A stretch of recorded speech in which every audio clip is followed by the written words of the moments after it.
अपनी पीठ कभी भी किसी अजनबी को मत दिखाओ, ये संदेश मेरी दादी रोजाना मेरी पीठ पर प्यार से थपकी मारकर मुझे देती थी।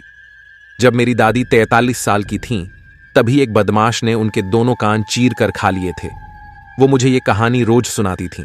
भले ही मैं अब 20 साल से ज्यादा की हो चुकी हूं, लेकिन वो अभी भी रोज मुझसे मिलकर ये बात बताती है। उस आदमी ने मेरा कान चबा लिया। उसने इतना जोर से काटा था कि पहले तो मुझे लगा जैसे किसी कुत्ते ने काटा हो, और मैं बुरी तरह चीख उठी।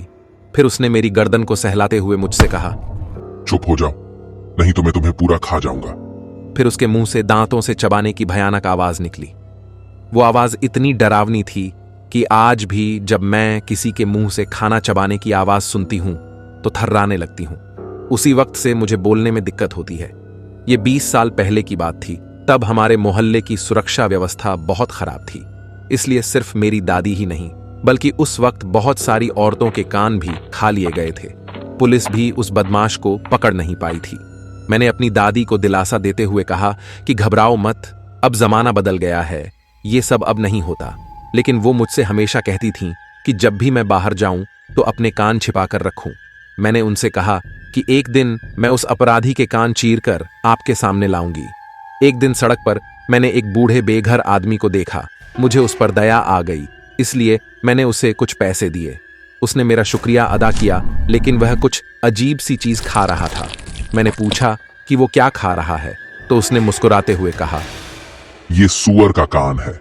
मैं हैरान थी और फिर मैंने उससे पूछा कि वो सूअर का कान क्यों खा रहा है। उसने मुस्कुराते हुए कहा, दरअसल मैं तो इंसानी कान खाना चाहता हूँ, लेकिन मेरे पास इंसानी कान नहीं है, इसलिए मैं ये खा रहा हूँ। जब मैं तुम्हारे कान देखता हूँ तो मेरे मुंह में पानी आ जाता है और मैं पागल हो जाता हूँ। मैं किसी जानवर की तरह तुम्हारे कान खा सकता हूँ, इसलिए यहाँ से भाग जाओ। वो किसी भूखे शिकारी की तरह सूअर का कान खा रहा था और मेरा दिल तेजी से धड़क रहा था। फिर मैंने उससे पूछा कि क्या तुमने कभी इंसानी कान खाया है, तो उसने धीरे से फुसफुसाया, नहीं, मैंने कभी नहीं खाया है, लेकिन किसी ने बताया था कि इंसानी कान बहुत स्वादिष्ट होते हैं। फिर उसने अचानक चिल्लाकर कहा, उसने मेरा कान खाया था और कहा था कि ये बहुत स्वादिष्ट है। और फिर मैं हैरान रह गया। तभी मैंने देखा कि उस आदमी के तो कान ही नहीं थे। मैं हक्की बक्की रह गई और डर कर वहां से जाने लगी, लेकिन उसने मुझे पकड़ लिया और मुझे जाने नहीं दिया। फिर वह मुझसे बोला, मैं तुम्हारे कान खाना चाहता हूँ, मुझे पैसे नहीं चाहिए, क्या तुम मुझे अपना कान खाने दोगी? फिर उसने मुस्कुराकर अपने नुकीले दांत मुझे दिखाए। फिर मैंने उसे धक्का दिया और वहां से भागकर अपने घर जा पहुंची। फिर मैंने अपनी दादी से पूछा कि क्या उन्हें अपराधी का चेहरा याद है। उन्होंने हाँ में सिर हिलाया। इसके बाद मैं कैनवास पर अपनी दादी से उसके बारे में पूछ कर उस अपराधी का चेहरा बनाने लगी। और जैसे ही मैंने पूरा स्केच देखा, मैं चौंक गई, क्योंकि ये स्केच मुझे उस बेघर आदमी से मिलता जुलता दिख रहा था। उसकी आधी बंद आंखें, बहुत चौड़ी नाक, नुकीले दांत, और इन सब से बढ़कर उसकी हंसी, जो कि बहुत अजीब थी। उसकी हंसी बहुत दबी हुई थी, और जब मैंने उसकी हंसी की नकल की तो मेरी दादी चौंक गई। उन्होंने कहा कि उन्हें यह हंसी याद है। तो क्या इसका मतलब यह है कि वो बेघर आदमी ही मेरी दादी के कान चबाने वाला गुनाहगार है? हालांकि रात बहुत गहरी हो चुकी थी, लेकिन फिर भी मैं वापस उस जगह पर गई जहां वो बेघर आदमी लेटा हुआ था। मैं उसके पास दौड़ी और पूछा कि क्या उसने मेरी दादी का कान खाया था। तो उसने मुझसे कहा, क्या तुम्हारे पास अपनी दादी की तस्वीर है? मैं उनके चेहरे को देखते ही पहचान लूंगा।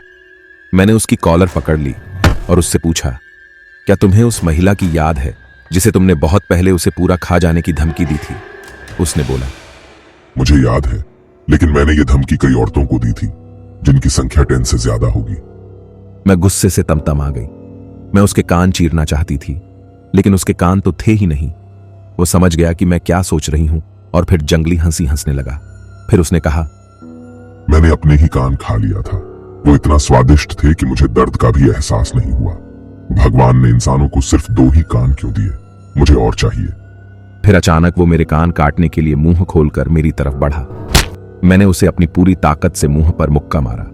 वो चीखा और पीछे गिर गया, लेकिन मैंने उसे मारना बंद नहीं किया और आखिर में वो बेहोश हो गया। मैंने उसके चेहरे की तस्वीर ली और घर वापस लौट आई। मैंने वो तस्वीर अपनी दादी को दिखाई और वो सन्न रह गई। जब मैंने उनसे पूछा कि क्या ये वही आदमी है, तो उन्होंने अपने कान ढक लिए और हाँ में सिर हिलाया।